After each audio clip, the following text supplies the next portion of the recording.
बिस्मिल्लाहिर्रहमानिर्रहीम अस्सलाम वालेकुम वेलकम तुहद बेक लट सान यूट्यूब चैनल पे जन नाव cook with Ambreen sun अजिच recipe पालक तो कॉकुर तो चलो करो अजिच रेसिपी स्टार्ट यन कॉकुर निमुत यह थोमुत छलित मे अत त्रा बह लिद्र चमचा बे त्रा बह जिंजर गार्लिक पेस्ट चमचा तो दिमो अत ग्रेख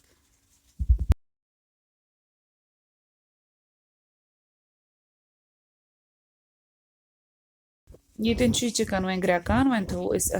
थो वन पत्थर वन करो अम पे चिकन पीसेस फ्राई वन नमो यप मस्टर्ड ऑयल यह नमो थोड़ा सठा पहम तो करो अत मज चिकन पीसेस फ्राई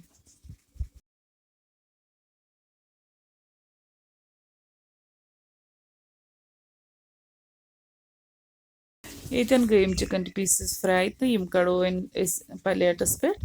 तो करो वन बाकी पीसेस इथे पे फ्राई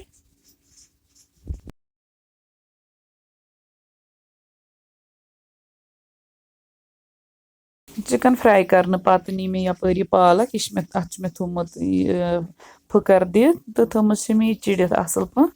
तो वन नमो ये नीम तो यह सेटो अथ मज अत बनावो पेस्ट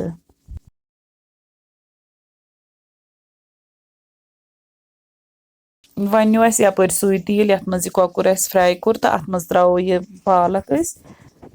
तो करो यह पालक वन फ्राई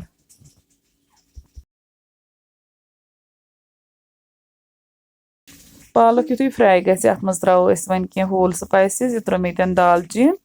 बे त्रो सब्ज ٲल 2-3 बे त्रो बड़ ٲल 2 तो करो यह मिक्स बे त्रो अत मज जिंजर गार्लिक पेस्ट चमचा 1-2 करो यह fry one 2-5 second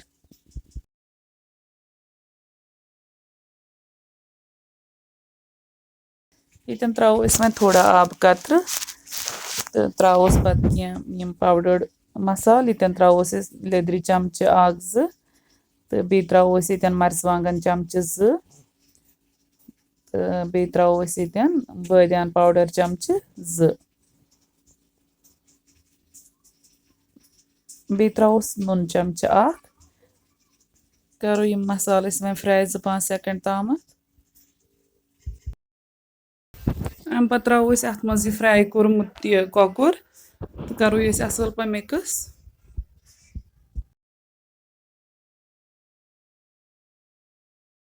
one throw अत मज चिकन स्टॉक ये मज चिकन बॉयल कोर्मुत सह त्रो अत मज तो करो मिक्स मे बासान ये थोड़ा ग्रेवी कम पहम ये त्रो बे आब तो थो अत पे ढक्कन दिमो तोताम योताम अत ग्रेख यी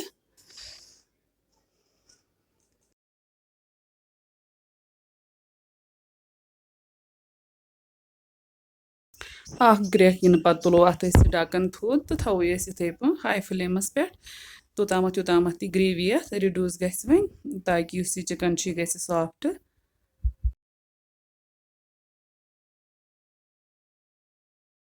10-15 मिनट पत कोर चेक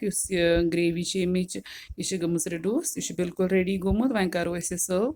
तह अगर सन अजिच रेसिपी पसंद आमज वीडियो करो ज़्यादा से ज़्यादा लाइक तो शेयर बी दीजो पन फीडबैक कमेंट सेक्शनस मज रेसिपी करो ज़रूर ट्राई अल्लाह हाफिज़।